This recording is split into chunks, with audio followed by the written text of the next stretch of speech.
Ассаламу алейкум, урматтуу кыргыз элим. Мына ушул мамлекет башчыларыбыз чыгарган закондор кыргыз мамлекетин оңдой турган болсо, мен дагы өзүм салымымды кошуп кетким келип атат.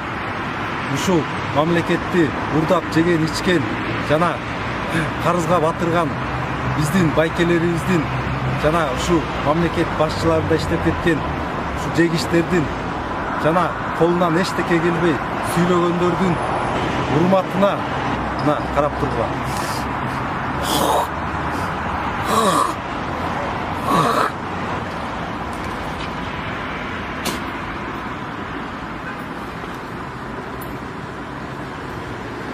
Мына 5500 сом.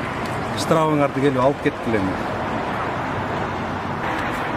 Ушул ичип жегичтер жана сүйлөп колунан эчтеке келбеген адамдардын бетине давно түкүргүм келип жүргөн. Мына силерге ошол возможность келди мага.